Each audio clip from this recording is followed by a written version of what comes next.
So I want to talk a moment just about the power of choice. The power of choice. Let me give you an example. How many of you are here because you chose to be here this morning? Let me see your hands. All right, put them down. How many of you are here because someone made you come today? Don't fight it. Get it up if you... And whoever made you come, we give them a hand because they did a good thing. But we're here because we choose to be here. Anybody get caught in that marathon traffic and you had to find another route to get here? I did. I'm going all across Sunrise, and they said, no, turn around, turn around. I had to find another route, but I knew I needed to be here. Some of you say, you know what? You could have said, I'll let Pastor Craig know next week that I got caught in that traffic. I didn't want to be in that traffic, so I stayed home this Sunday. But you didn't do that. You chose to come.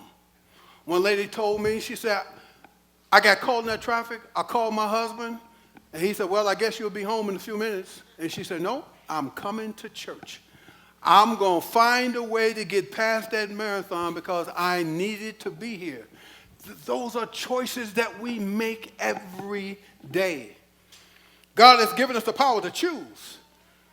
Deuteronomy 30:15 says this, see, I have set before you today life and good, death and evil.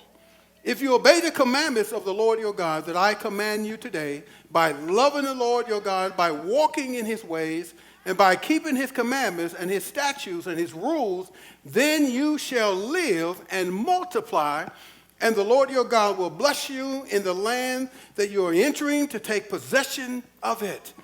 That is a promise that when we make the choice to let him be the ruler of our lives, he said, I will bless you. I will multiply. I will open the windows of heaven and pour out a tremendous blessing upon you when we make choices. But we all know managing the power of choice becomes a challenge sometimes. We live in a culture where they expect us to be politically correct. Have you noticed whether you're watching Fox News or CNN News or ABC News, there's a phrase that everybody uses today. When they want to make a comment about something, being politically correct, this is what they say. In my opinion. Have you been hearing that? In my opinion. They qualify it, in my opinion. I'm not stating the fact, I'm just saying, in my opinion. They just started doing that. They used to just tell you, but now it's my opinion. We want to be politically correct. We don't want to offend anybody. And so we try to find the middle of the road. And the enemy wants to get us more and more as believers to compromise. Accept this. Accept this. It's okay to do this. It's okay to do that. Until he gets to the place where you won't be able to tell the Christians from the non-Christians because we all look alike. We all sound alike. We're not standing for anything. But Jesus said, if my people who are called by my name, in order to be called by his name, you need to be able to say, this is who I am. This is who I'm supposed to be. This is the call, the passion that God has given me. If my people, I'm his people, and the world needs to see a difference in our lives.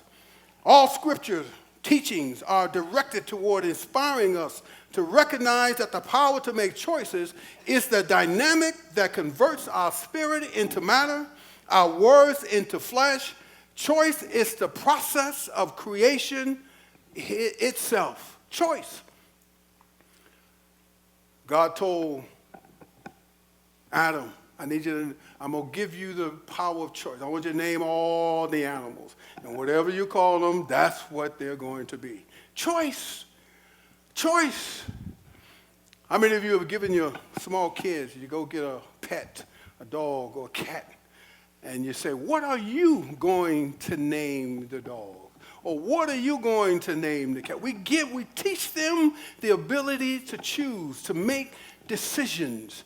And so that's a part of this process of making choices. But we need to start making kingdom choices. Choices that will affect the kingdom. Choices that will affect lives. Every choice that we make is a seed you sow.